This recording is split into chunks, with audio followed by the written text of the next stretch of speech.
En este video vamos a hablar de tiroides, sus hormonas y los fármacos antitiroideos, como un breve repaso. Primero, en el hipotálamo se va a liberar una hormona que es la hormona liberadora de tirotropina. Esta va hacia el lóbulo anterior de la hipófisis o adenohipófisis para que de esta se libere la TSH o la hormona estimulante de tiroides, que como su nombre lo dice, viaja a la tiroides para ir a estimular la síntesis y secreción de hormonas tiroideas 3 y T4, que son triiodotironina y tetraiodotironina.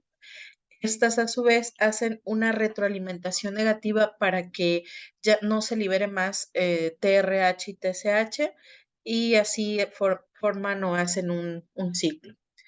Estos van a intervenir en varias funciones, en el metabolismo.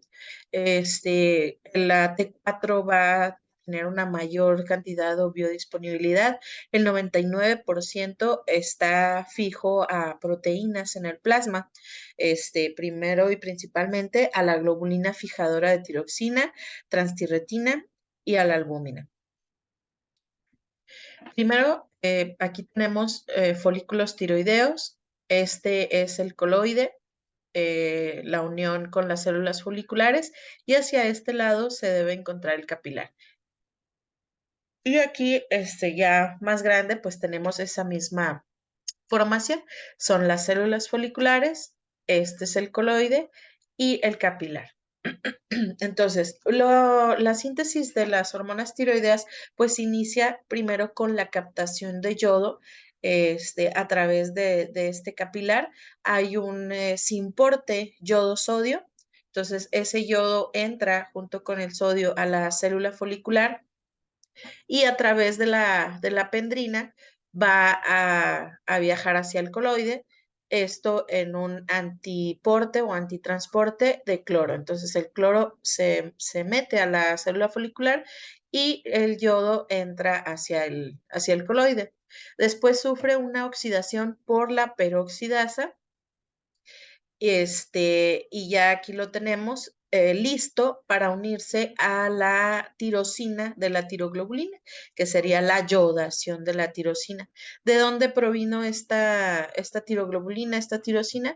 De su síntesis en el retículo endoplásmico y la integración de más de 70 tirosinas en el aparato de Golgi, y por exocitosis también llega hacia el coloide. Entonces, esta unión del yodo más la tirosina de la tiroglobulina va a generar T1 y T2. Esta T1 y esta T2 van a llevar a cabo un acoplamiento para formar T3 y T4, que después tanto las remanentes de T1 y T2 como la T3 y T4 ya sintetizadas o acopladas se van a almacenar también en los remanentes de tiroglobulina. Entonces, lo podemos ver aquí, tiroglobulina, T1, T2, T3 y T4. Y para volver a salir o entrar a la célula folicular, esto lo van a hacer por pinocitosis. Ya después que entra estas pequeñas gotas con este contenido, van a sufrir proteólisis propiamente por unas proteasas, donde T1 y T2 se van a liberar, van a sufrir una desyodación para que de nueva cuenta el yodo remanente entre a este ciclo. Y T3 y T4 son bastante liposolubles, por lo que van a pasar fácilmente hacia el capilar y para viajar hacia sus células efectoras. Ahorita mencionamos una desyodación que sufrían esas T1 y T2, y propiamente es por la desyodasa tipo 1 que se encuentra en hígado, riñón y tiroides. Y tenemos también la desyodasa 2 y la desyodasa 3. Aquí tenemos la T4, que va a transformarse en T3 o en RT3. Esta RT3 es como un remanente que va a ser inactivo y esta va a ser su forma activa. Entonces, esto transformación la sufre por desyodasa 1, desyodasa 2 que se encuentra en encéfalo, hipófisis, corazón, grasa parda, músculo estriado y tiroides. Y la desyodación hacia una parte no activa de 3, placenta, piel, encéfalo, útero y sitios de inflamación. El mecanismo de acción, bueno, como lo mencionamos, ya que entran al capilar, van a transportarse fijado a las proteínas y ya para llegar a llevar a cabo su efecto, T3 y T4 tienen que entrar a la célula. Todo esto es la célula.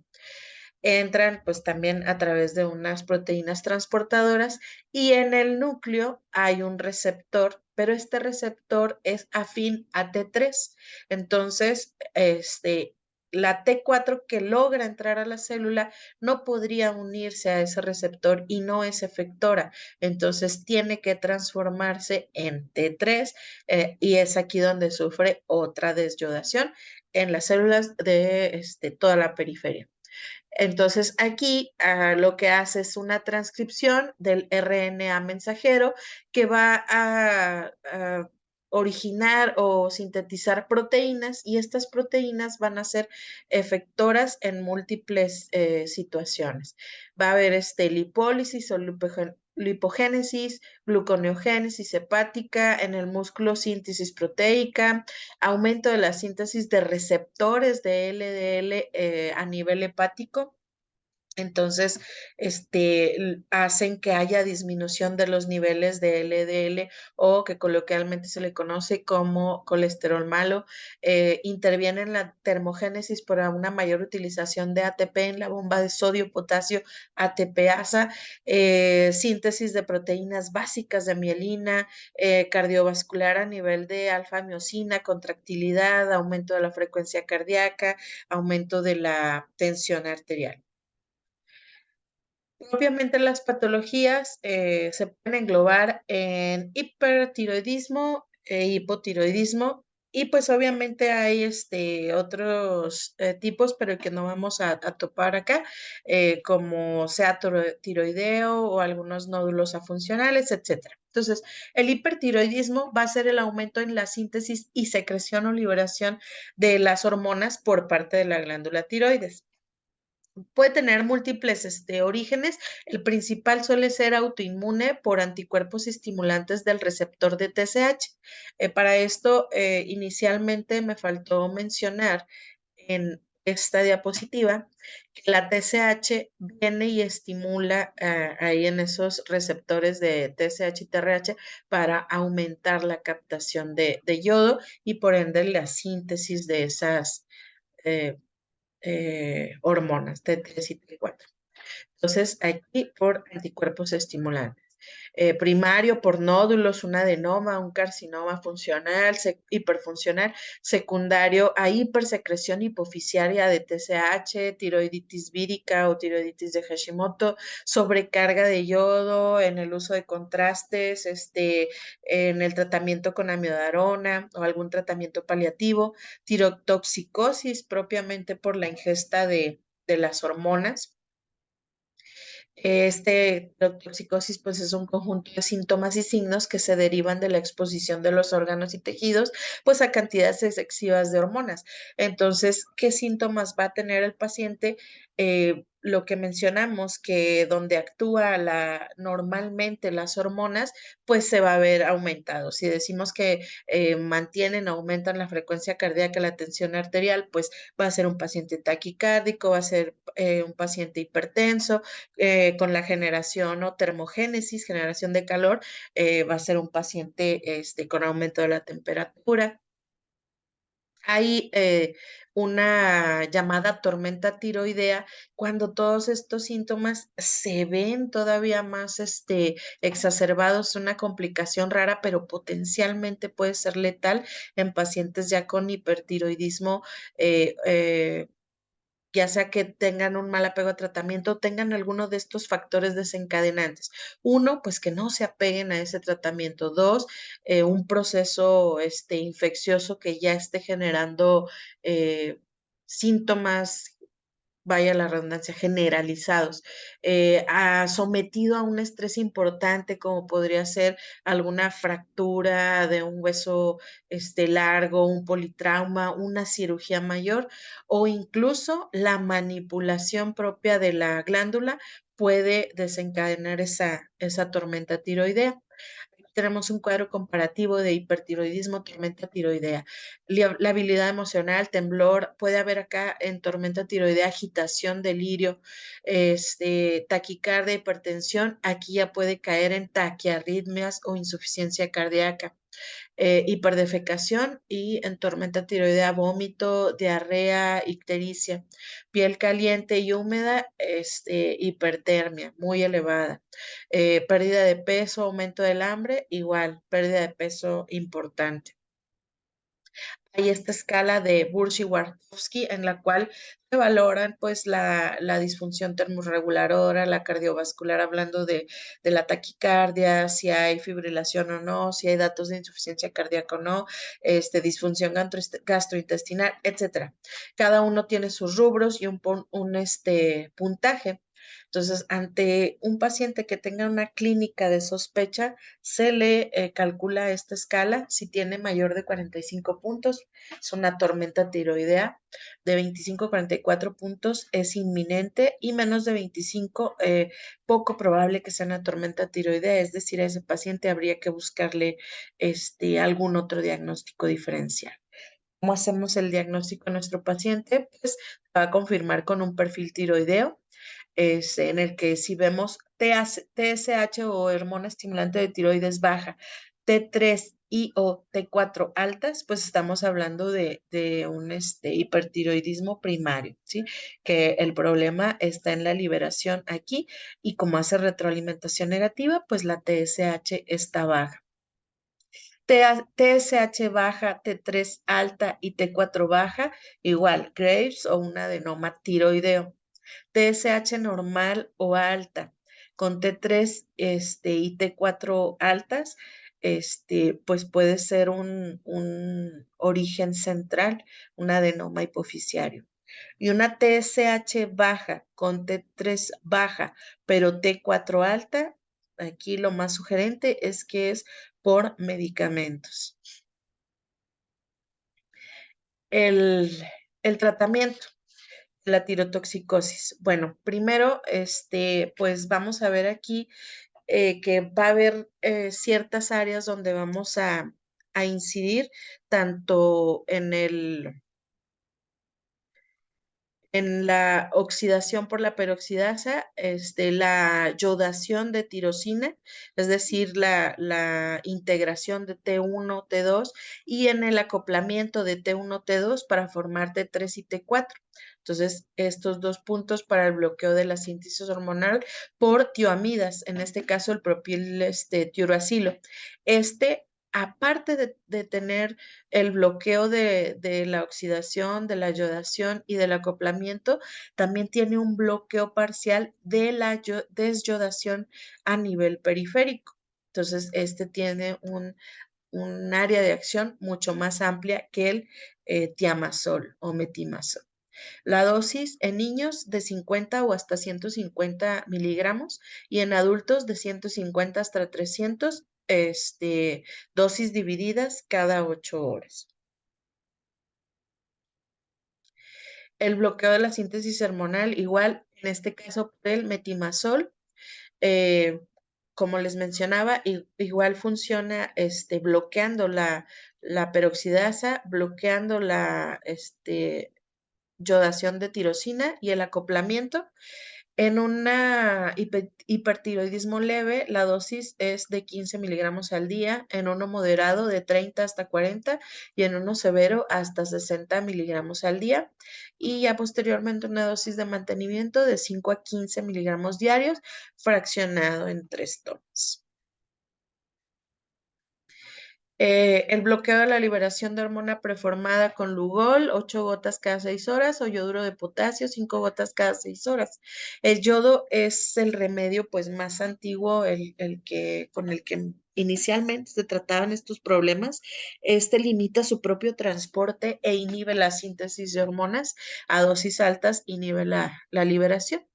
En el caso del yodo radioactivo, se utiliza tanto para procedimientos diagnósticos como para un tratamiento del bocio tóxico o del CA y principalmente como una reducción ahí de la glándula, sirviendo como una terapia puente para la tiroidectomía.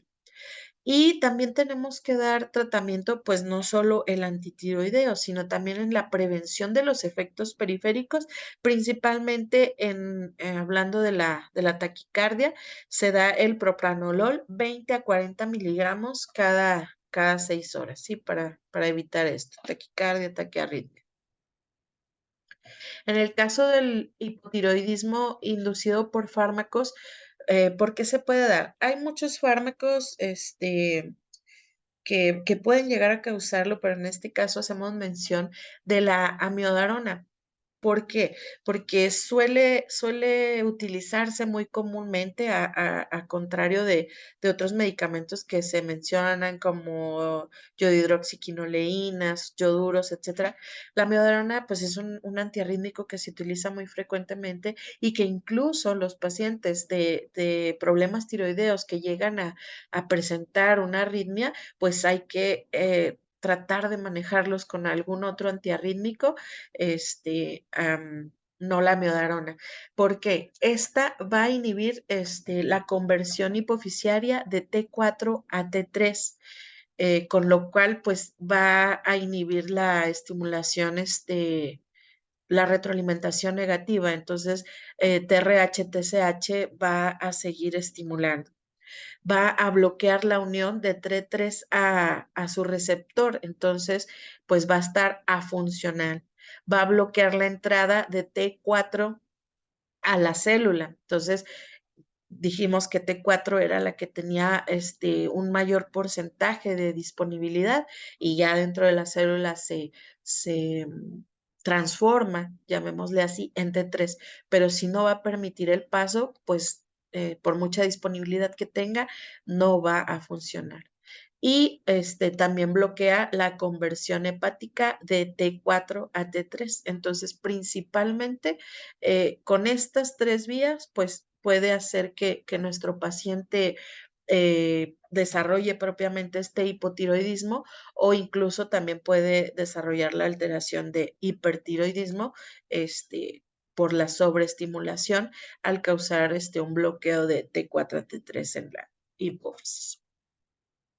¿Qué es el hipotiroidismo? Pues también es el conjunto de síntomas y signos que se derivan de la exposición de los órganos y tejidos a cantidades bajas de estas hormonas y pues la sintomatología básicamente va a ser el contrario a lo ya mencionado: apatía, indiferencia, depresión, cansancio, somnolencia, alteración de la memoria, bradicardia, hipotensión, estreñimiento, piel fría, seca, con cabello y uñas quebradizas, aumento importante de peso y en las mujeres trastornos menstruales. El diagnóstico, pues un hipotiroidismo primario, encontramos que la TSH está alta con T3 y T4 baja, entonces no hay quien haga la estimulación o retroalimentación negativa, por eso TSH se está liberando continuamente. Hipotiroidismo central o secundario, la TSH es la que va a estar baja y pues con T4 baja. El tratamiento con levotiroxina, la presentación hay tabletas y polvo liofilizado para inyección, pues principalmente en el caso de una tormenta tiroidea. Su absorción en estómago e intestino es alta si se administra en ayunas. Alcanza sus cifras máximas 2 a 4 horas después de una ingestión y tiene una semivida de 7 días. Los laboratorios de control se deben de realizar 6 semanas después del cambio o el inicio de las dosis. Los adultos oscila entre 1,6 y 1,8 microgramos por kilogramo por día y esta dosis suele ser más baja en adultos mayores, 0,5 microgramos por kilogramo por día. En los niños, pues sí suele ser un poquito más alta, de 1,7 o más microgramos por kilogramo día. Hasta aquí este pequeño resumen, pendientes del próximo video.